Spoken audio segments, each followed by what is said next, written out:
Muy buenas noches y bienvenidos y bienvenidas a la tercera charla del Festival de Literatura de Lanzarote. Creía que ibas a decir bienvenidos a la tercera edad al entrar yo.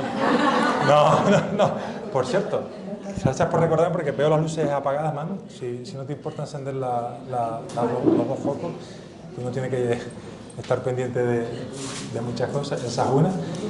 Bien, llegamos al ecuador del festival, es la tercera charla, hay 6 previstas y seguimos con más ilusión incluso si cabe que el principio, así que aquí estamos. Bueno, para quien no me conozca, que creo que hoy son muchos, mi nombre es Carlos Battaglini, me dedico a escribir libros. Y como siempre digo, me siento muy privilegiado de ser el director del Festival de Literatura de Lanzarote. Por supuesto, dar las gracias al Cabildo de Lanzarote y en especial a los centros turísticos y a todo el equipo de producción por todo el apoyo. Y también a mi propio equipo, el equipo del festival, en especial a James Murray, que no está aquí, pero que hace un trabajo voluntario y filantrópico, de que por cierto está harto, me dijo hoy, pero hasta hoy la verdad es que está haciendo un trabajo fantástico. Bien, para los que no vinieron a las 2 primeras charlas, y antes de darle la palabra a Benjamín, por supuesto, que es lo que todos estamos deseando, simplemente hacer un brevísimo resumen de las 2 primeras charlas que nos trajo aquí a Aisa de la Cruz y en segundo lugar a Marta Sams. Y bueno, aquí seguimos con la tercera charla. La última vez dijimos que al festival ya le empecían a salir las primeras patitas en marzo y poco a poco va adquiriendo su rostro, su esbozo y su propia personalidad. Y nada mejor que continuar nuestro festival que con la presencia de escritor, poeta, ensayista, musicólogo, contertulio televisivo, radiofónico, etcétera, y más cosas que nos dirás a lo largo de esta tarde. Benjamín Prado, que vino esta mañana desde Madrid para acompañarnos en esta noche ya prácticamente veraniega de junio de 2023. Es un placer recibir a Benjamín, al que en breve voy a empezar a acribillar a preguntas, pero antes permítame hacer un pequeño resumen de su bagaje literario, el cual es imposible obviamente de resumir, pero sí diremos que es autor de al menos 11 novelas, de 8 poemarios, de 2 libros de cuentos, 3 libros de ensayo, 2 autobiografías, 3 libros de aforismos, además de escribir canciones y estar en todos lados. Así que después ya nos dirás la receta de ese poder ubicuo que tiene, porque es increíble. Y luego, por supuesto, ha recibido numerosos premios, entre los que se encuentran el Hiperión de poesía, el Premio Internacional Ciudad de Melilla, el Premio Andalucía de Novela, el Generación del 27, el Pop Eye, etc.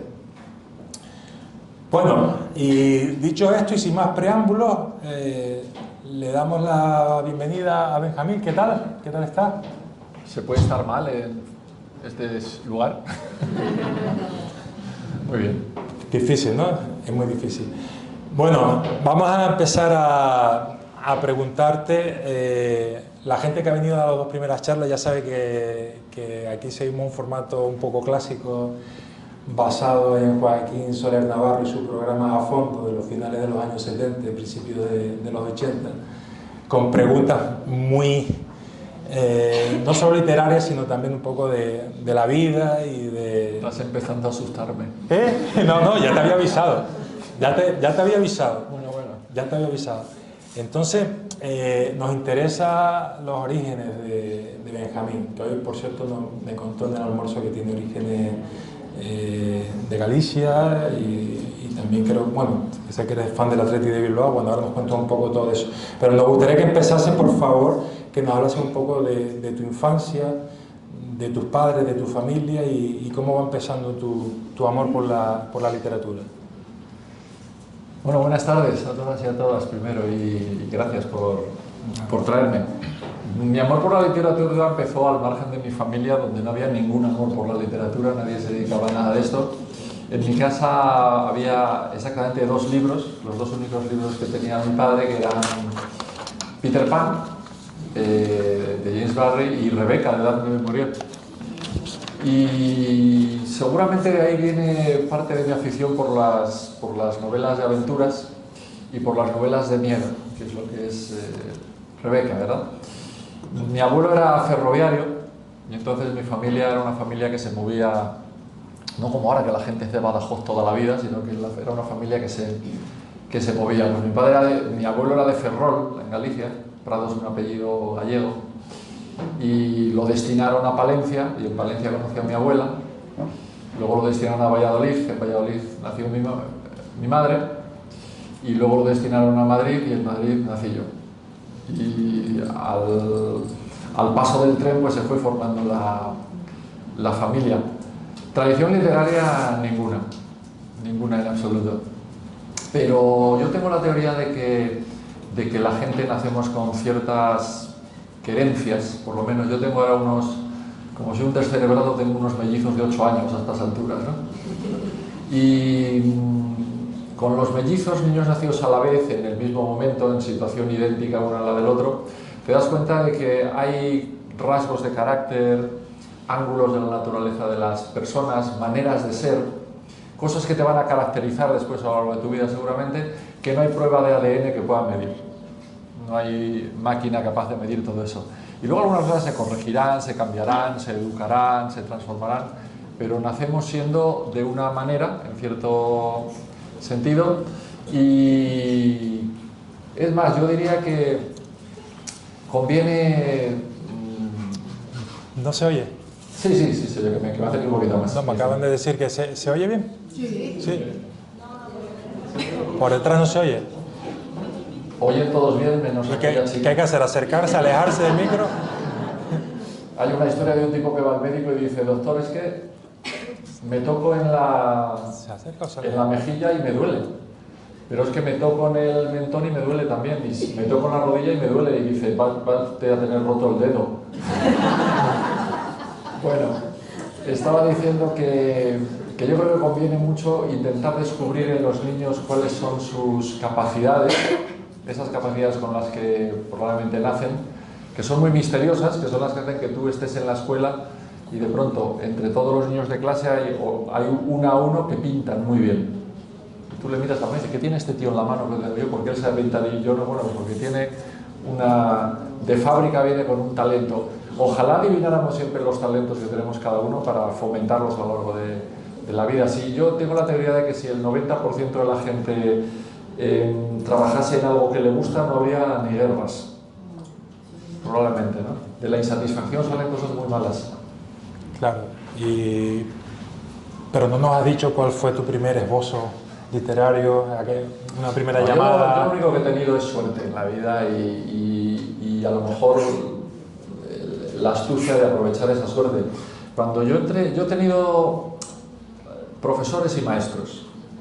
Cuando estaba en el colegio, un profesor del que todavía me acuerdo, llamado Luis González, me convirtió en lector.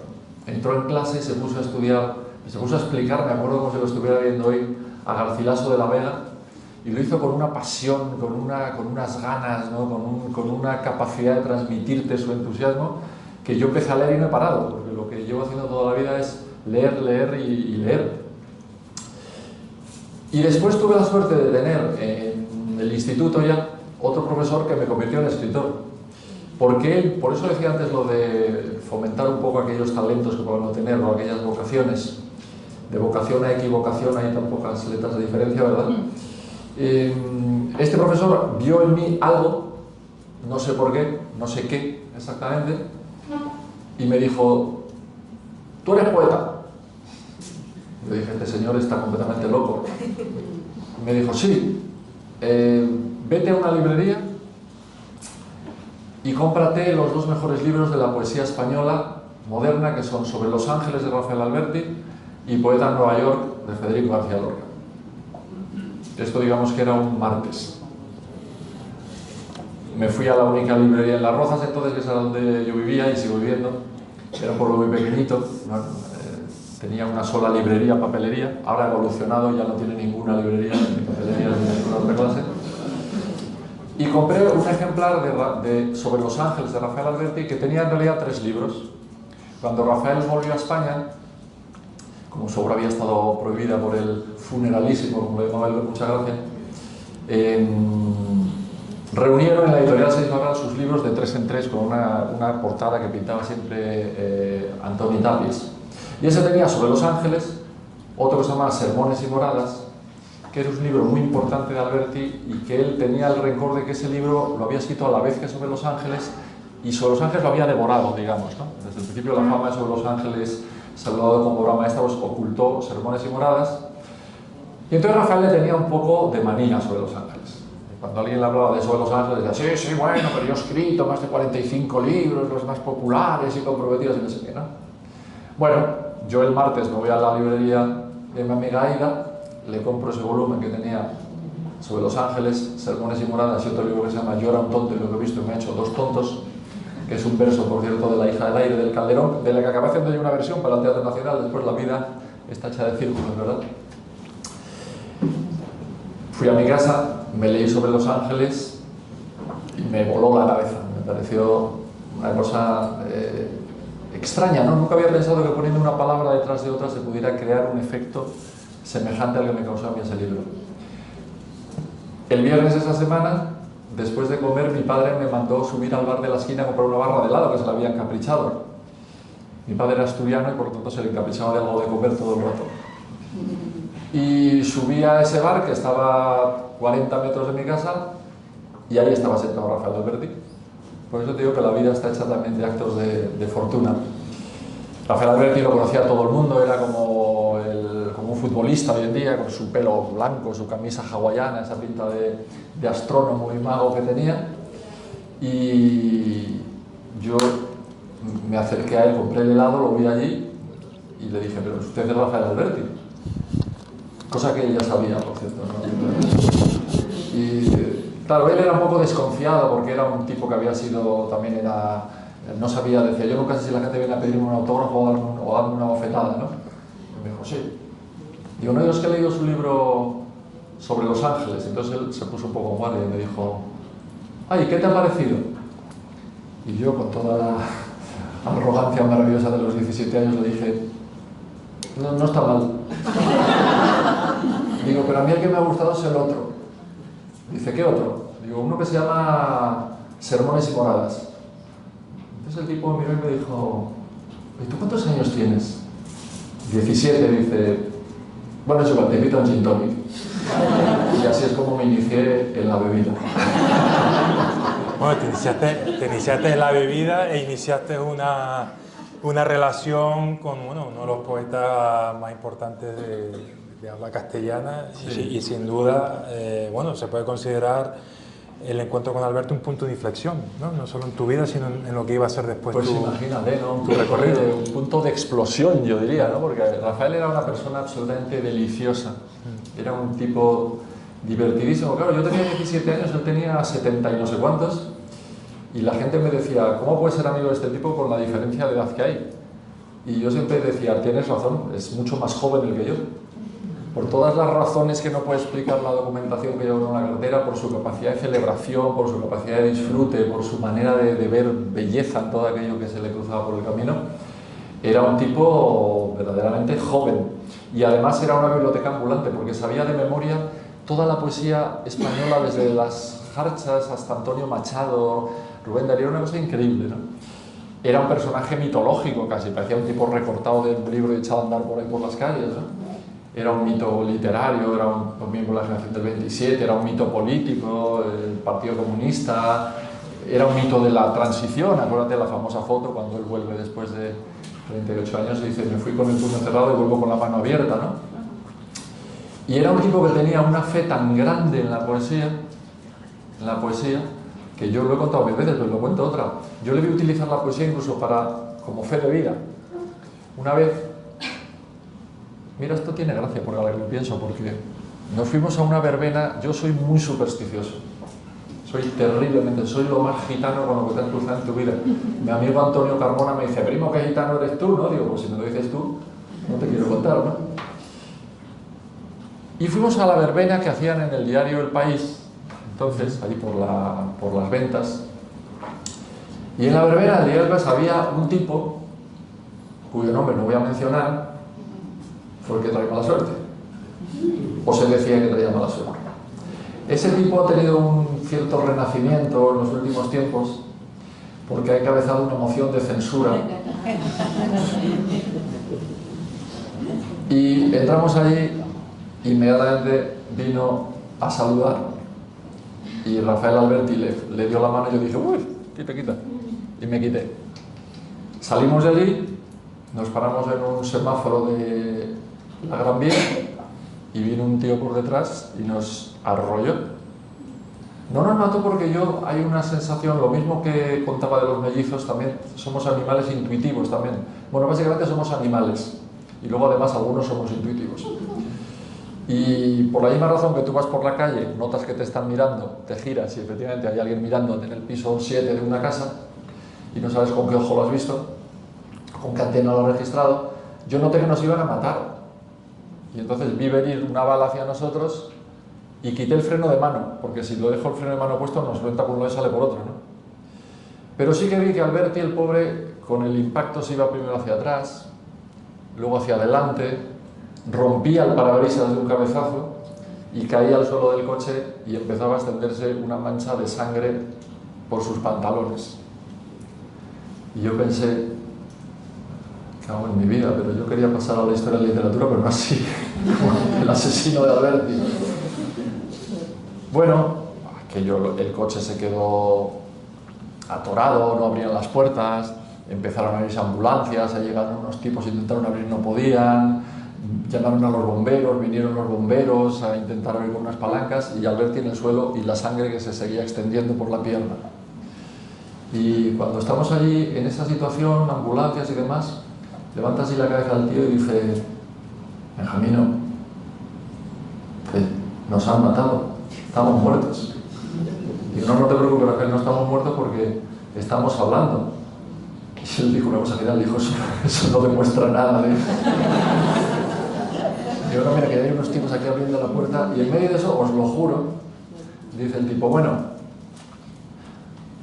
vamos a ver, si me acuerdo, voy a intentar acordarme de Rubén Darío, si me acuerdo es que no estamos muertos. Y mientras las sirenas daban vueltas y los bomberos abrían con una palanca la puerta, empieza a decir, en invernales horas mirad a Carolina, media pelotonada descansa en su sillón, envuelta con su abrigo de Marta Cibelina, y no lejos del fuego que brilla en el salón, dice, coño, pero estamos vivos. Fijaos qué fe en la literatura tenía Alberti, que hasta como prueba de vida utilizó un poema de Rubén Darío. Así era, y estar a su lado pues era una auténtica maravilla. Claro. Una suerte, por eso yo tenía mucha suerte, soy el que se cuela en las bodas y se come los canapés. Sí. Bueno, y claro, el Alberti es un punto de inflexión sin duda, pero claro, después tú también tienes que escribir, ¿no? Tienes que trabajar y así empiezas en 1986, empiezas con la poesía, ¿no? Vamos, haciendo un repaso a tu trayectoria, veo que hay un inicio muy poético y de repente se empieza ya a introducir la novela. A mí es que mi trayectoria me hace sentirme muy mayor. Porque bueno, tu trayectoria, tus libros, bueno, empiezas con un caso sencillo, después empiezas con El corazón azul del alumbrado 5 años después, que dicen que el autor reflexiona acerca de la realidad entendida siempre como un paraíso perdido, etc. Recuerdo la novela que la traje raro porque fue como yo conocí a Benjamín Prado, aunque la novela es del 95, yo lo leí en el 2001. ¿Cómo recuerdas aquella primera etapa, aquellos inicios, aquellos primeros libros? La poesía y la novela son muy distintas, ¿no? La poesía, evidentemente, yo quería escribir poesía porque mi profe me había dicho que era poeta y yo tenía que obedecerle. Y porque al lado de Alberti te daban ganas, pero al tiempo que te daban ganas te daba miedo. porque es como ver a Messi en la playa y echarle un gol regateado, ¿no? Era un poco complicado, ¿no? Recuerdo una vez que estábamos cenando con Cortázar, pero claro, esa era otra, ¿no? Estar con Albert significa que un día comías con García Márquez, otro estaba con Cortázar, otro venía la viuda de Neruda y tú allí calladito, vos calladito, ¿verdad? Y Cortázar me dijo, ¿y vos también escribís? Digo, hombre, claro, aquí ha hablado del gran Cronopio, dice, vos no te preocupes, vos apilá nomás. Me doy un buen consejo, ¿no? Tú vete ahí sumando que por algún sitio saldrá, ¿no? Escribí ese libro de poemas que luego lo he corregido.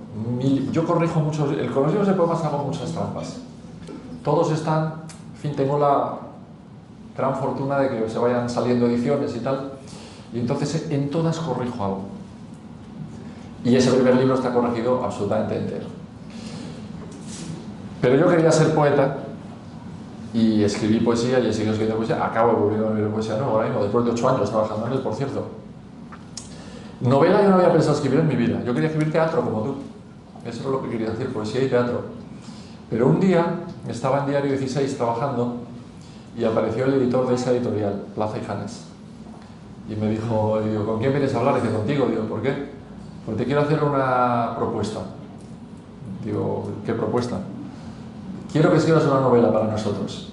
Digo, pues es como si me dices que quieres que invente un motor de turbina, o sea, no tengo ni la más remota idea de cómo se escribe una novela en la que dice, bueno, te invito a comer y te convenzo. Digo, no, me invitas a comer, cosa que me encantará, y cuando tengas una colección de poesía, pues me avisas y tal, ¿no? Y entonces me dijo, pero ¿tú cuánto ganas aquí? Le dije, pues esto. Me dijo, te mando lo mismo, te pago lo mismo por hacer una novela. Y le dije, ya soy novelista. Y entonces escribí esta novela que, bueno, vuelvo a la suerte, ¿no? Yo cuando leí la novela pensé que le estaba timando. Digo, este pobre hombre, mira lo que le estoy dando y tal, ¿no? Y publiqué esta novela convencido de que era una novela que iba a vender 200 ejemplares. Y entonces me acuerdo que llegó la feria del libro, llegué a la feria del libro y vi una cola enorme de gente y le digo al libro, digo, oye, ¿quién viene a firmar? ¿Quién hay aquí? Me dijo, no, tú. Y entonces el éxito de la novela, que yo luego estuve sin publicar muchos años, porque decía muy mala, hasta que la he reescrito, bueno, medio reconciliado con ella, me animó a escribir. Hay que hacerse del tamaño de las circunstancias, ¿no? José Manuel Caballero Bonal, ¿no? Que es que lo recordáis algunos, ¿no? Tenía una manera de hablar así muy peculiar, así muy pronunciada, ¿no? De Jerez. Un día le llamó un señor y dijo, don Pepe, mire que le queríamos invitar a hacer un homenaje a usted en Trebujena. Y dijo, sí, no. Y muchas gracias, pero en estos momentos estoy muy ocupado. Hombre, mire, nosotros queríamos, lo que usted diga, traemos a la gente que usted nos indique. No, es que estoy enfrascado en el segundo tomo de mis memorias. O sea, mire, nosotros habíamos pensado pagarle a usted 3.000 euros. Dije, será un honor. Entonces yo creo que en la vida hay que saber cuándo decir será un honor. Claro. Y me hice novelista. Claro, bueno, también hay... Eso me recuerda a la novela de Sela, ¿no? que escribió para un dictador venezolano que rechazó Hemingway anteriormente. Bueno, mira, mira, otra cosa que creo que también le interesa a la gente es, aparte de todo ese mundo literario que ya te ibas metiendo, también ibas desarrollando un compromiso ideológico, bueno, con político. Modelo, imagínate, ¿no? Claro. Entonces Alberti también influyó en sí, porque en esa Rafael forma. tenía una idea que yo comparto de la literatura, de la cultura en general, como con un ángulo cívico. Yo creo que eso es un sitio donde conversamos, ¿no? Hay alguien que cuenta una historia y algunos otros que creen que les apetece escucharla, ¿verdad? Y desaprovechar el lujo, y sé bien de lo que hablo por mi condición de colaborador de algunos programas, el lujo de que te escuchen, que es muy raro en una tertulia y que es muy raro en la vida. La gente no escucha, la gente a veces ni oye. Están esperando que acabes para decir ellos algo. Entonces, leer, que a fin de cuentas es escuchar por escrito, o hablar por escrito, el que ha hecho la obra, creo que es un privilegio, es un gran privilegio, es un espacio especial en medio de este mundo en el que vivimos, tan lleno de prisa, tan falto de tiempo, sin capacidad de reflexionar nada. Vivimos el grado más bajo del saber, que es el estar enterado. Todo el mundo quiere estar enterado de todo, pero ¿cuánta gente profundiza en algo? desaprovechar ese espacio para no decir nada, para reducir la literatura a una de sus vertientes, que es el entretenimiento, que es la belleza, todo eso lo defiendo e intento que ocurra en mis libros, desde luego. Pero hay muchas cosas por las que protestar en este mundo, en estas sociedades tan desiguales, tan injustas, tan bárbaras en algunas cosas. ¿Por qué desaprovechar el espacio que te ofrece la poesía, el foro que te ofrece la poesía o la novela? Yo prefiero no desaprovecharlo, prefiero que mis libros tengan un pequeño ángulo. Y lo que no me cabe en los libros, lo suelto por las radios o por las teles. Claro, claro. Pero lo que hablamos hoy, ¿no? Que es difícil, ¿no? Es difícil expresar argumentos e ideas con todo tan mediatizado, todo tan politizado, que a veces... Bueno, también a veces pasa una cosa, es que si tú no gritas, los demás bajan la voz también. Claro.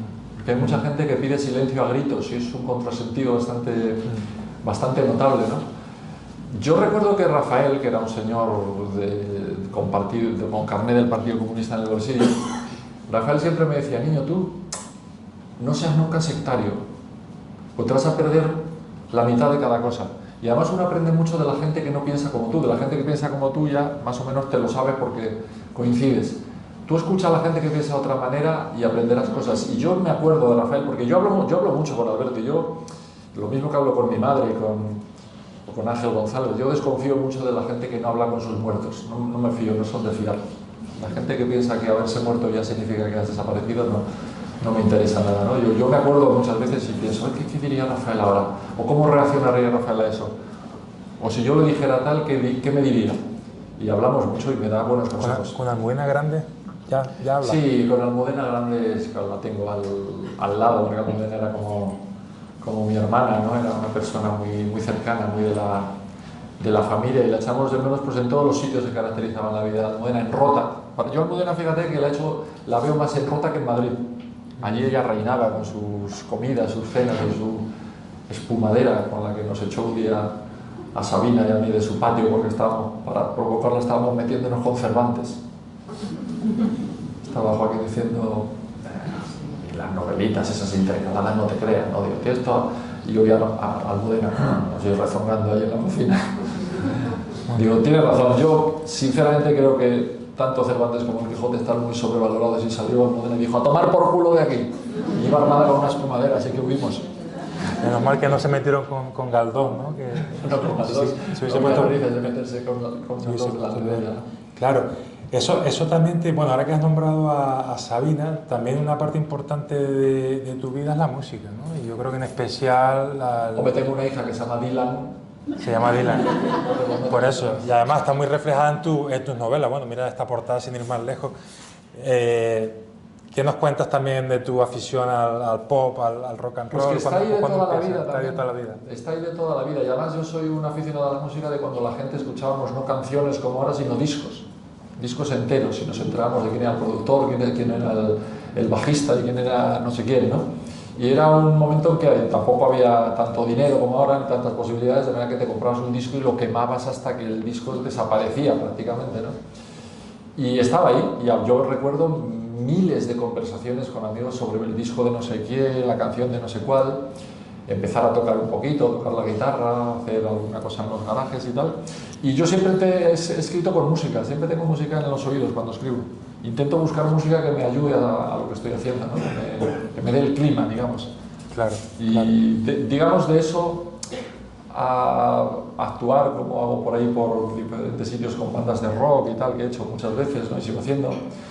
O incluso a escribir canciones, pues hay muy poca distancia, porque es como seguir el siguiente paso de una pasión, no sé si vocación, pero por lo menos pasión. Sí, y siempre he dicho que casa muy bien, ¿no? La poesía con la música, la confluencia entre literatura. Sí. Yo creo que la poesía que tiene una gotita de rock and roll me gusta más. Claro. Y me gustan más las canciones que tienen letras con versos que yo envidiaría y que quisiera meter en uno de mis poemas. Pero eso no significa nada. Hay 1000 canciones de los Beatles o de Chuck Berry que no significan nada y son maravillosas. También son música para los pies. Yo prefiero la música para los pies y para la cabeza también. Sí, tienes razón. Nosotros aquí nunca entendíamos una palabra de lo que escuchábamos y nos encantaba lo que escuchábamos, ¿no? Hay algo ahí superior al... El problema es cuando no entiendes una palabra de las canciones en español, que ocurre mucho. Sí, también. Vamos a hablar también de, bueno, de otra segunda época literaria. Bueno, la primera que yo mismo he resumido, que va del 86 al 98, con muchas novelas. Cuando las mujeres hablan en semanas es que están embarazadas, cuando de los escritores hablan en épocas es que están mayores. No, ¿sabes lo que pasa? Que eso es culpa tuya por haber escrito tanto, que no queda más remedio que, por lo menos para mí, para organizarme. Pero me gustaría también que nos hablase, en esta segunda etapa creo que empiezas más a hablar de España, ¿no? De la historia de España, ¿no? Por ejemplo, en el año 99 hay una indagación en la novela No solo el fuego, cuando ya te empiezas a meter en lo que ha sido después una constante, ¿no? En lo que es la realidad de... Ahí empieza todo, en realidad. No es un poco como lo que pasaba con Almudena con El corazón helado, que no es todavía una novela de sus episodios de una gran interminable, pero ya es una novela que abre esa puerta.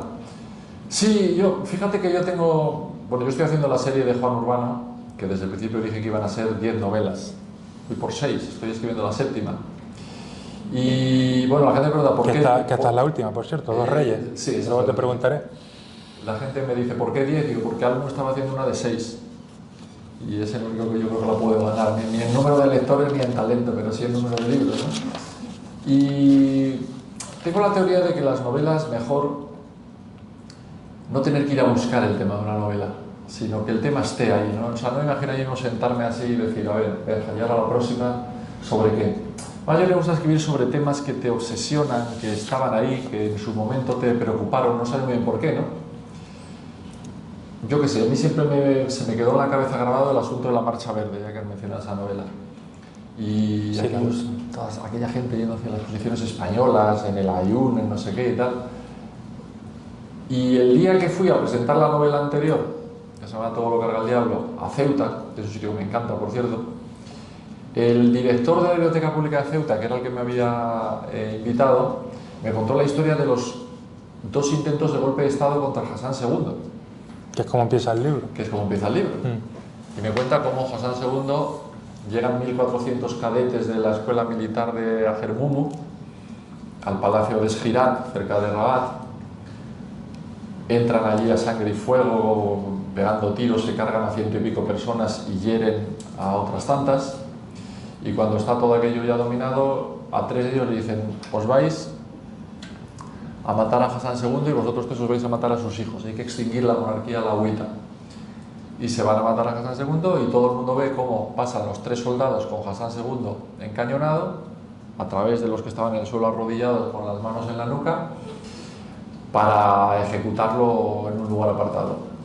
Y como 15 minutos después vuelven a pasar con Hassan II vivito y coleando, y los 3 supuestos miembros del pelotón de fusilamiento convertidos en su guardia pretoriana. ¿Qué había pasado? Bueno, pues Hassan II contó que cuando tenía la pistola de uno de ellos apoyada en la cabeza, él le hizo 3 preguntas. Y le dijo, ¿vas a matar a tu rey? ¿Vas a matar al gobernador de los creyentes? Porque claro, el rey tiene una vertiente religiosa en Marruecos. ¿Y por qué no me besas la mano? Y entonces el soldado bajó la pistola, le besó la mano y se arrodilló ante él. Y yo me acuerdo que le dije al director, José Antonio Alarcón, ahora personaje de mi novela, hasta ese momento solo director de la Biblioteca Pública de Ceuta, me acuerdo que le dije, tú no lo sabes, pero me acabas de dar el principio de una novela. Porque tiene todo lo que tiene que tener el principio de una novela. Tiene drama, tiene acción, tiene misterio y tiene una cosa mucho mejor que todo eso, si no hay Dios que se lo crea. Pasaba ese punto que entonces tenía 2000 y pico millones de dólares ya, sus ahorrillos y eso. Pues uno se lo imagina bien diciendo, a ver, ¿a cuánto me dejan lo de no matarme? Porque te puedo hacer de oro. Entonces a partir de ahí empieza la novela, ¿no? Cuando esa cerilla que enciende esa historia, lo hace porque es una historia, como te decía, que a mí ya me obsesionaba desde hacía tiempo y pensé, alguna vez podría escribir una novela ambientada en esto. ¿Qué pasa? ¿Qué ventaja tiene esto? Pues como es un tema que en su momento te interesó, te llamó la atención, pero te lo digo, a veces cosas desde niño, no le llamó la atención al novelista, sino al niño, a la persona, pues sin darte cuenta, pues ha salido un libro y lo has leído, ha salido un artículo y lo has recortado, has oído una información y has puesto la oreja un poco más y demás. Y el día que decides, que te cuentan algo, que te decide a hacer una novela sobre ese tema, abres el cajón y está lleno.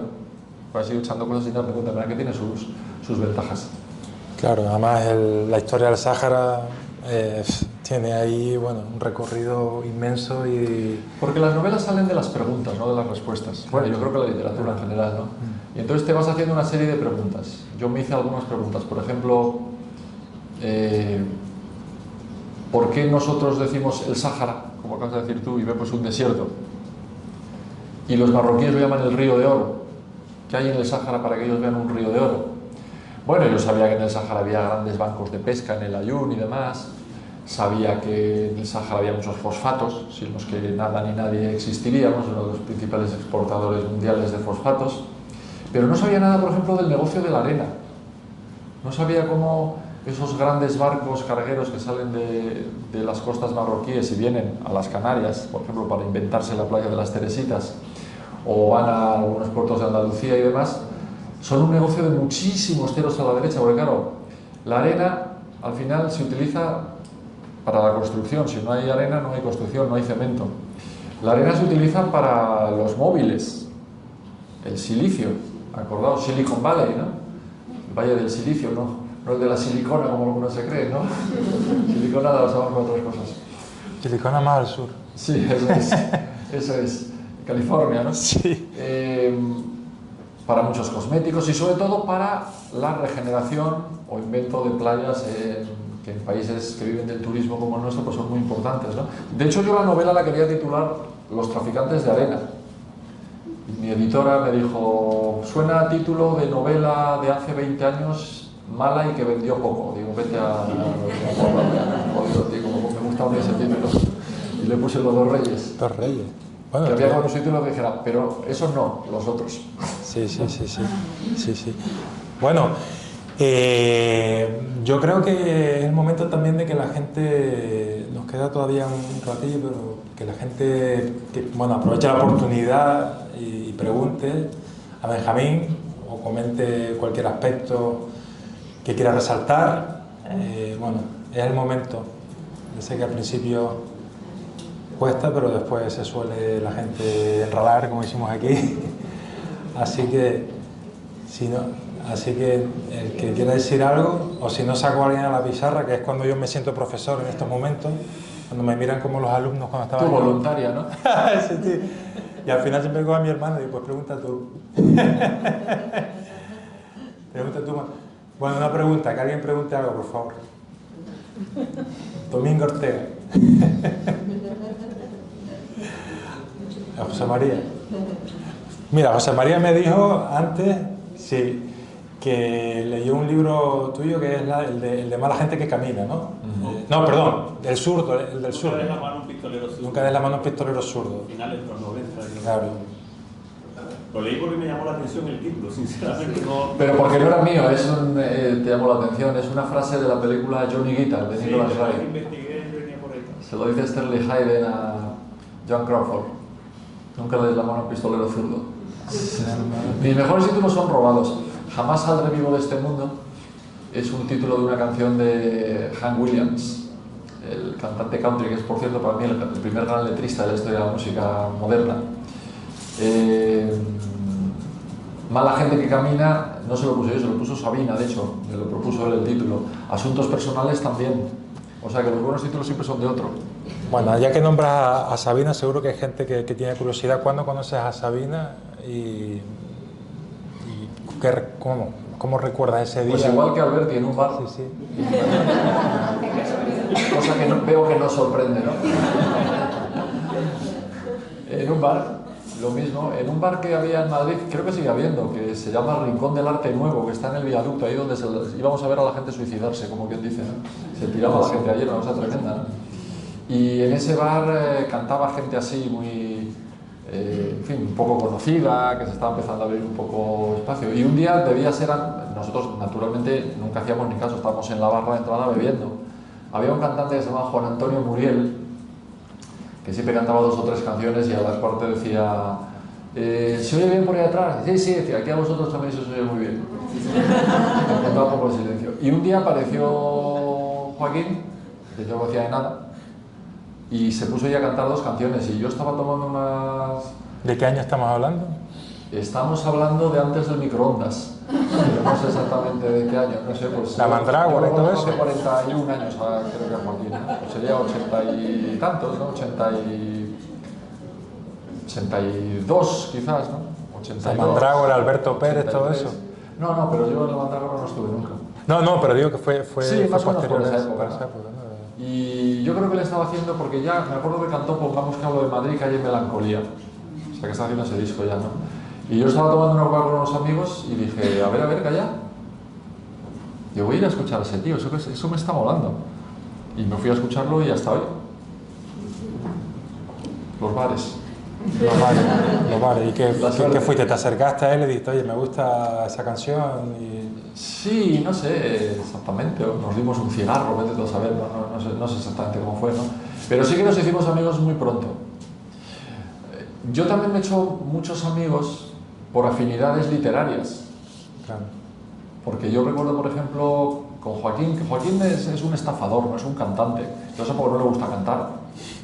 A lo que le gusta es escribir. Joaquín es un escritor con banda, digamos, ¿no? Igual que Dylan. Entonces, yo no sé si alguna vez en casa de Joaquín he escuchado un disco. No me suena.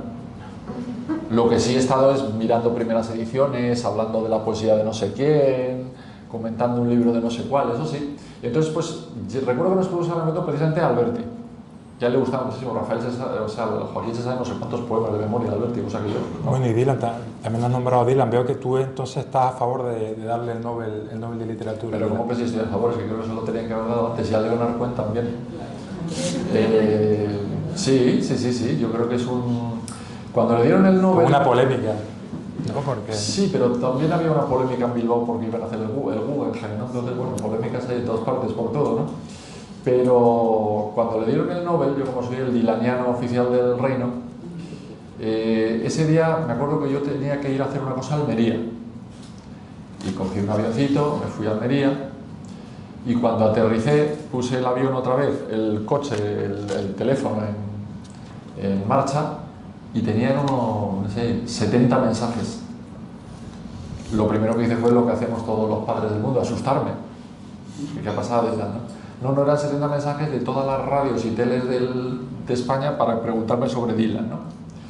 ¿Qué pasaba? No quise hacer muchas cosas porque no habría hecho otra cosa en la vida, pero sí que fui como a 4 o 5 lugares. Y en todos pasaba lo mismo. Y es que la presentadora o presentador, con la mano encima de las canciones completas de Dylan, que es un tocho así de grande, te preguntaba si Dylan era un escritor. Y yo decía, pues no lo estás viendo. Si tienes la mano encima de un libro de 900 páginas, ¿cómo no va a ser un escritor, no? Aparte de Dylan, quiero recordar que es el único tipo que ha existido nunca, que tiene un premio Nobel, un premio Pulitzer por sus memorias, crónicas, un Oscar de Hollywood por su... ¿cómo se llama la película? Tontos, no sé qué. Sí, el despertador, sí. Sí, ahora no recuerdo. Una canción se llama Dignity. Una canción se llama Things Have Changed, creo.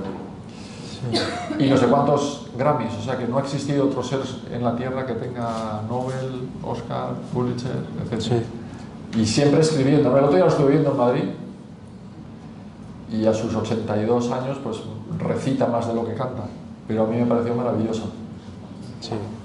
Hay gente que no le parece maravilloso porque quieren oír a estos tíos pegando saltitos como si todo el mundo fuera Mick Jagger y cantando Like a Rolling Stone, pero a mí me gustó porque era un concierto de un señor de 82 años haciendo un concierto de señor de 82 años.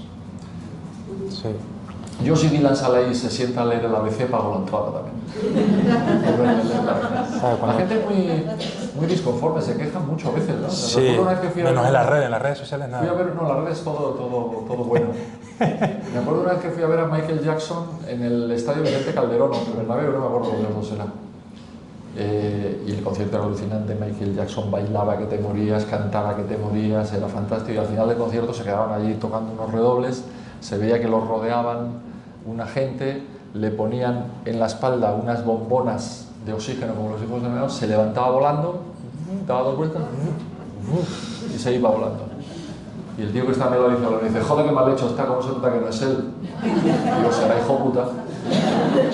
Pero ¿qué más queréis, coño? Acabas de ver un tío irse volando. Te vas a casa decepcionado y acabas de ver un tío irse volando.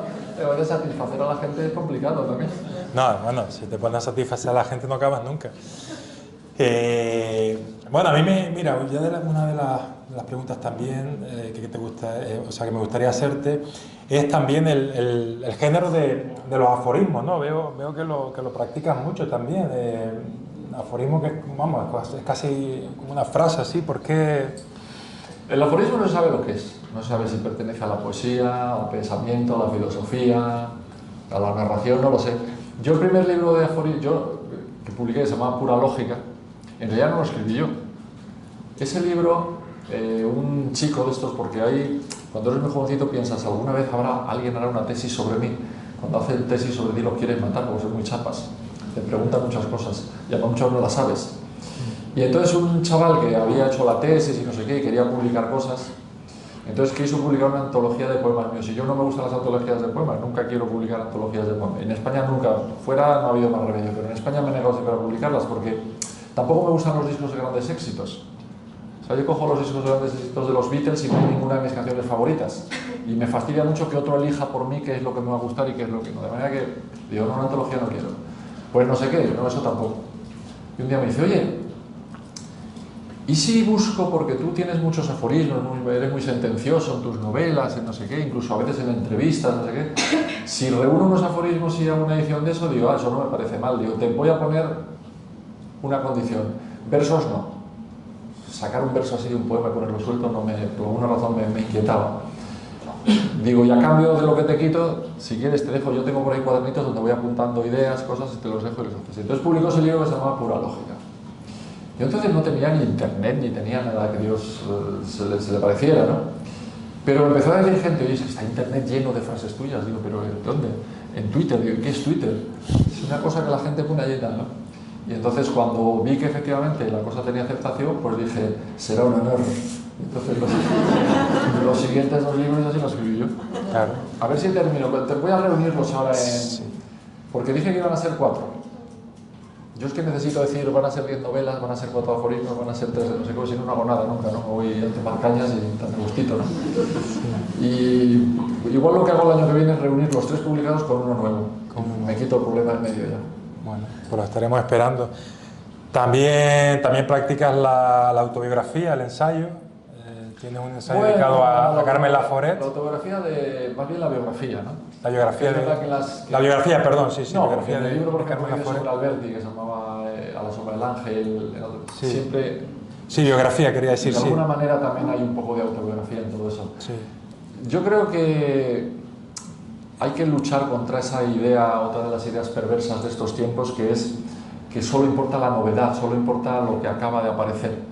La cultura no es eso, la cultura es la novedad y la cultura es rescatar aquellas cosas del pasado que merecen la pena. Bueno, la cultura y la no cultura, ¿no?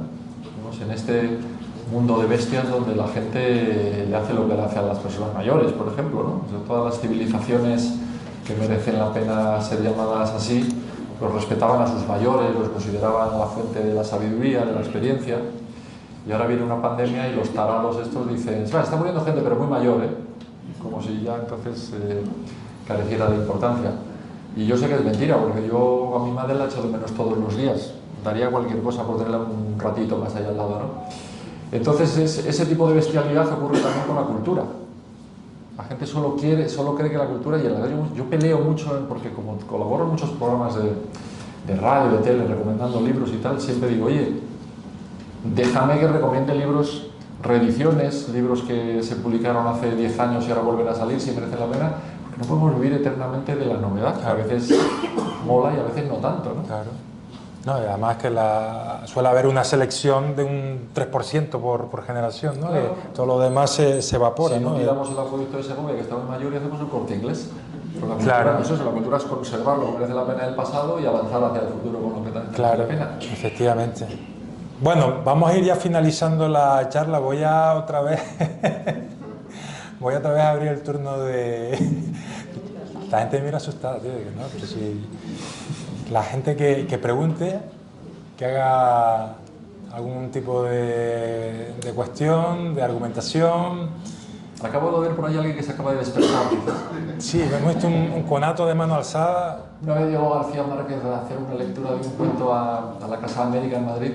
Pues imagina, García Márquez, aquello se salía la gente por los tejados y se sentó y dijo, bueno, les voy a pedir durante la lectura del relato un silencio absoluto. La gente dijo, joder, qué borde el tío. Y si alguien tiene en algún momento, por cualquier tipo de necesidad, que salir de la sala, que lo haga con mucho cuidado, para no despertar a los que ya se han dormido. Me pareció muy inteligente, ya se ganó a todo el mundo, ¿no? Por esa idea que tenía el director de cine Billy Wilder, ¿no? De cómo atrapar a los espectadores. Decía, hay dos maneras de hacer una película, ¿vale? Se ilumina una habitación, se abre la puerta y entra Cary Grant. Esa es la mala. La buena, se ilumina la misma habitación y Cary Grant entra por la ventana. Decía, ya los tienes. Porque ya la gente está preguntando, ¿por qué entra por la ventana? Cary Grant, con lo educado, lo bien peinado que va siempre. ¿Qué pasa? ¿Qué ha pasado? ¿Qué va a pasar en esta película? ¿No? Es cierto. Bueno, sí, pues... sí, ahora mismo me estaba leyendo la biografía de Wilder y también, vamos, y recuerdo lo que decías de una peli de él que empieza uno vestido de mono conduciendo un coche, ¿no? Eso te tiene que llamar la atención. Él era maravilloso. Él cuenta cómo va un día a venderle a un productor de Samuel Bernstein, que es uno de los grandes, ¿no? Samuel Goldwyn, ¿no? Le dice, no, es que quiero hacer una película sobre Diaghilev. ¿Sobre Diaghilev qué? Sí, Diaghilev, el gran empresario del ballet ruso. Una película sobre un ruso, ¿a qué le importa una película sobre un ruso? Dice, no, pero es que Diaghilev, él fue el que descubrió a Nijinsky, ¿no? Y Nijinsky, uno de los grandes bailarines. Dice, ¿una película sobre bailarines rusos? Dice, sí, pero bueno, es que ellos se enamoran. Dice, ¿una película sobre bailarines rusos maricones? Dice, no, pero bueno, llega un momento que él se vuelve loco y se cree un caballo en medio de una actuación, se creía que era un caballo y se fue. Dice, una película sobre bailarines rusos, novios, de los cuales uno se vuelve loco y se cree un caballo. Dice, Wilder, está usted despedido. Y Wilder se fue, pero antes de salir se dio la vuelta y dijo, ¿y si en la última escena debo ganar el derby de saltos de Kentucky?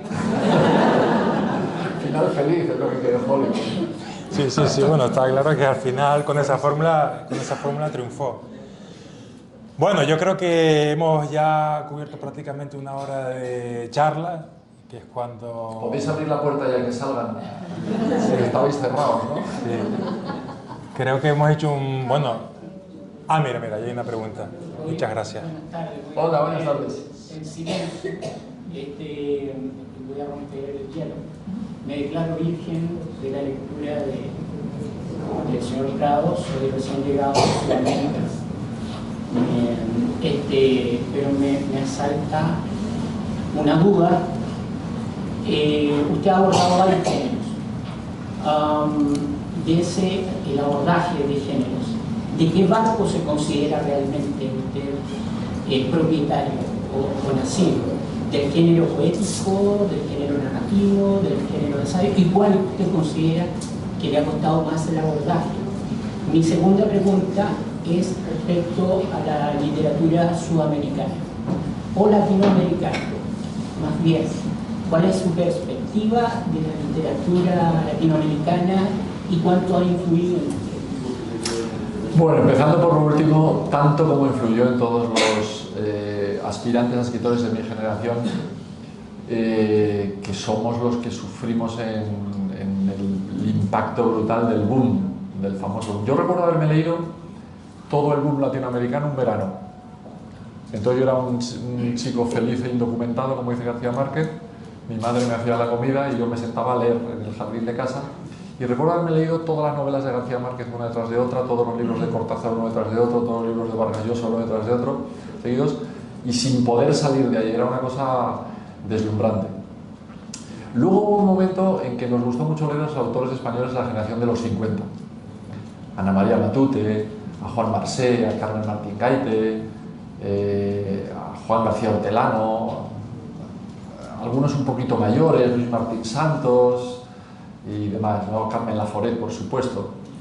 Pero el impacto del boom fue brutal porque ten en cuenta que el boom en España, para los escritores de mi generación, y no sé si de la generación anterior, quizás también, significó una liberación desde el lenguaje.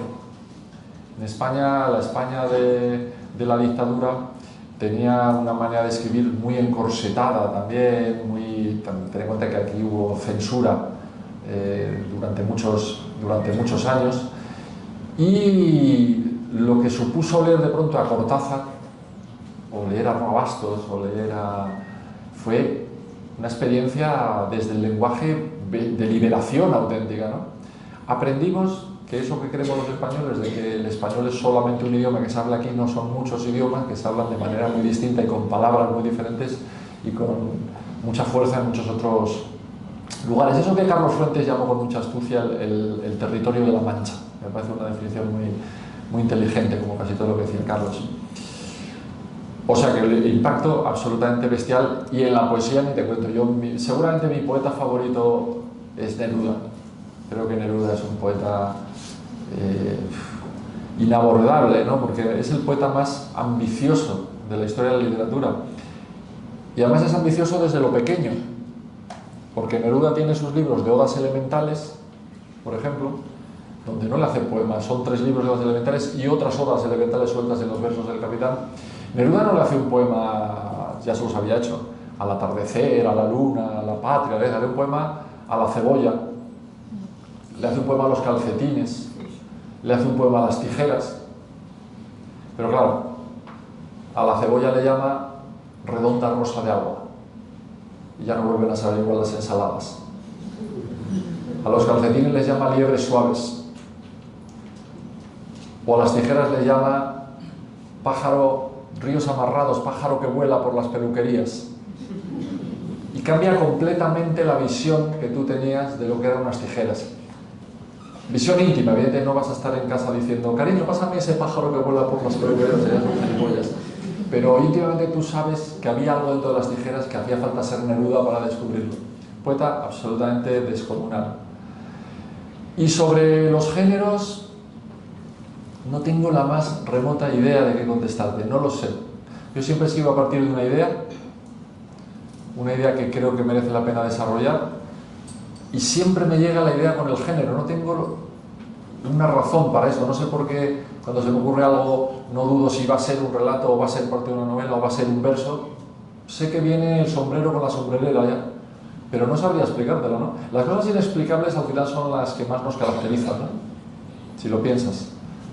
Si yo te pregunto cuál es tu color favorito, me puedes decir el rojo, el negro, el verde. Si te pregunto por qué, no lo vas a saber seguramente. Muy poca gente sabe por qué, o por qué te gustan determinado tipo de cosas, por qué tus preferencias son las que son y no son otras, no lo sabemos. Sin embargo, son las que nos caracterizan, por lo menos nos caracterizan de puertas para afuera. Con esto pasa un poco igual. Hay una especie de intuición ahí que hace que tú sepas que eso que se te ha ocurrido no puede ser nada más que parte. Incluso yo ya, como me dan mucho la chapa a los amigos con las canciones, se me ocurre un verso y digo, no, esto es una canción de no sé quién. Ni siquiera se me ocurre que ese verso pueda formar parte de un poema mío. No sé por qué. No tengo ni idea. Sí, así surge gran parte del arte, ¿no? Sin saber por qué, pero surge, ¿no? Que es lo que importa. Surge como tonto, que decía mi madre. Sí, exactamente. Bueno, pues sí. Mira, ahora yo digo que se iban a enrolar, mira, ya está. Sí, por favor. Simplemente sé que esto es una firma para firma de libro, pero si una excentricidad mía, si pudiera firmarme el autor del libro, claro. No tendría usted problema. No, ninguno en absoluto. Afortunadamente, Por supuesto que no. los libros se pueden firmar, los ebooks no. Y yo creo que, fíjate, es curioso, ¿no? El poder de la literatura. Yo creo que es el único territorio donde lo digital ha fracasado. Lo digital arrasó con el mundo del periodismo, arrasó con el mundo del cine, arrasó con el mundo de la música, pero en la literatura sigue siendo testimonial. No llega a un 10% de los libros que se venden lo ves en las liquidaciones, ¿no? En digital. La gente preferimos seguir. Yo tengo la teoría de que es porque los libros no se leen solo con los ojos.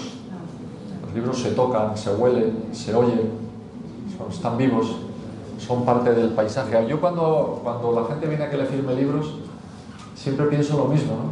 Pienso, Ahora este libro va a formar parte del paisaje doméstico de esta persona, va a estar en su salón y va a estar viendo mi libro. Qué responsabilidad, ¿no? Meterte en la vida de la gente, en la casa de la gente, ¿no? Visto así, asusta un poco, la verdad. No digo cuando te viene uno con una torre de 10 y dices, uy.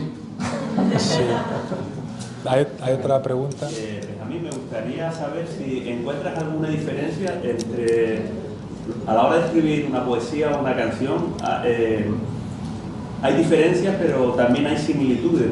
Y otra pregunta que te quería hacer es, a la hora de escribir conjuntamente una canción, en este caso con Sabina, que escribiste un disco, ¿cómo llegan a acuerdos para transitar por el mismo camino, para que aquello tenga una forma y un sentido, crear desde dos seres independientes, llegar a que florezca, ¿no?, una canción con ciertos resultados, vamos a decirlo así?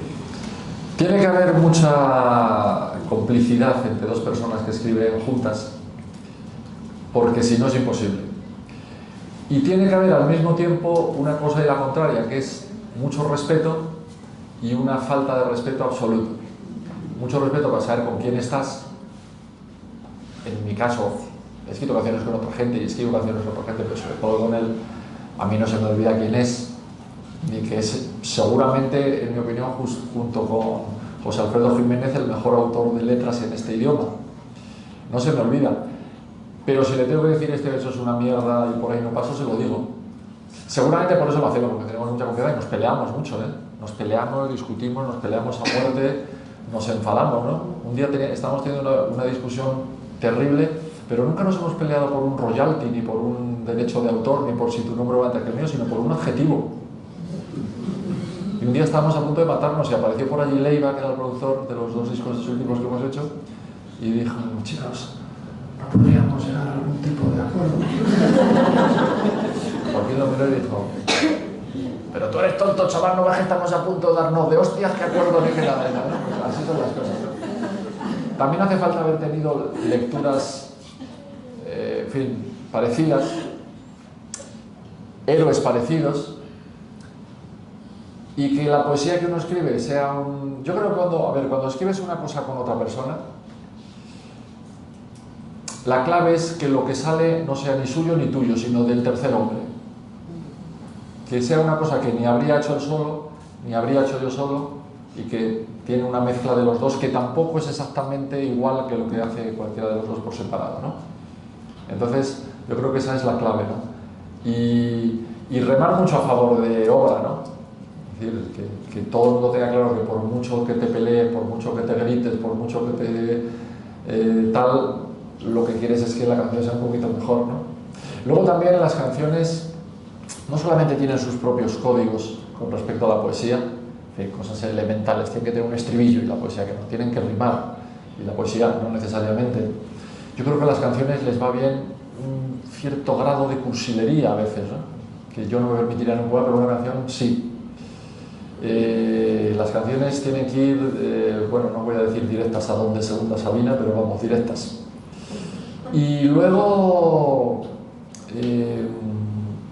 hay algo que hay que respetar siempre cuando escribes para un cantante, con un cantante. Yo cuando me piden, porque me dan mucho la lata con las canciones, tengo que deciros, ahora que no soy nadie, que me dan mucho la lata. Y yo siempre intento resistirme y no hacer canciones porque prefiero hacer mis poemas que canciones para otros, ¿no?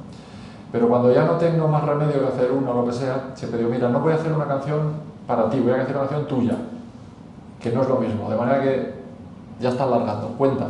Me hice un disco entero porque la quise ayudar, tarea complicada, a Maya Montero, de la que yo no sabía nada ni me interesaba gran cosa, ¿no? Pero precisamente por eso me animé, dije, voy a probar cómo es esto de hacer una canción con una diva pop.